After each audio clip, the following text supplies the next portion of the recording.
The Boston Celtics are coming off of an impressive NBA Finals appearance, and now they look like they haven't skipped a beat sitting at the top of the NBA. Hey guys, my name is Manuel Camia, and before I jump into this video, I just want to ask you guys to give me the HBO special, and that is the Help a Brother Out. You can do that by hitting the subscribe button and leaving a like underneath this video. It helps me out a lot. But aside from that, let's jump back into this video. If you compare where the Golden State Warriors and the Boston Celtics are respectively, they are day and night compared to each other. And the reason I compare these two teams is for a number of reasons. One reason is because they were the two teams left standing last June, and they made the NBA Finals, although the Golden State Warriors did walk away with the NBA title. Even though they did that, the Boston Celtics, 6 months removed, look like they have not skipped a beat. In fact, they look like they are better.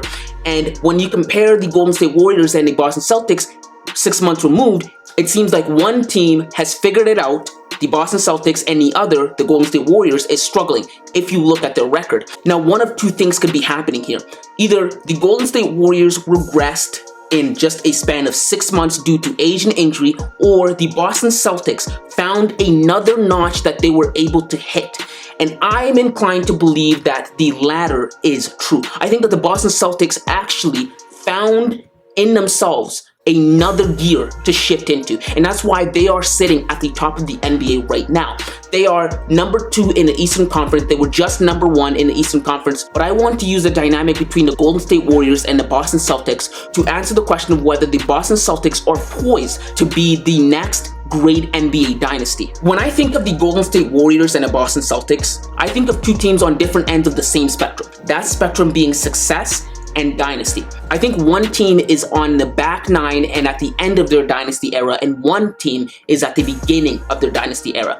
The team that is on the back nine is the Golden State Warriors. For the better part of the last decade, the Golden State Warriors have been the gold standard. They've been the team that every other team has tried to emulate, whether that is how they play, whether that is how they coach, whether that is how they manage. The Golden State Warriors have dominated the landscape for the past 8 years. In the last 8 years, they made the NBA Finals 6 times and have won 4 NBA titles. And one thing slowed down for them in 2016 when they lost to LeBron's Cleveland Cavaliers. What did they do? They went out and they got Kevin Durant, and they added Kevin Durant to an already impressive roster. That is the management part that I was talking about. And just 6 months ago, they won their latest NBA title. But even though they won that title, with the way they've started the season, I think it's safe to say, if nothing changes, if they're unable to go out and acquire a special talent like they did with Kevin Durant, I think that the Golden State Warriors dynasty might end. Their head coach Steve Kerr has said the exact same thing. He said, we've seen the writing on the wall. This thing can't last forever. At some point it's going to end, and it's beginning to look like an end of an era. But on the other end of the spectrum are the Boston Celtics. They are the young, up and coming, hungry team that is ready to make their mark on NBA history forever, and I think they have all the makings to do so. Last year, their superstar Jayson Tatum arguably surpassed Kevin Durant. Every single dynasty needs a superstar. It is the linchpin for which a team can be built around. It is the linchpin for which a team revolves around.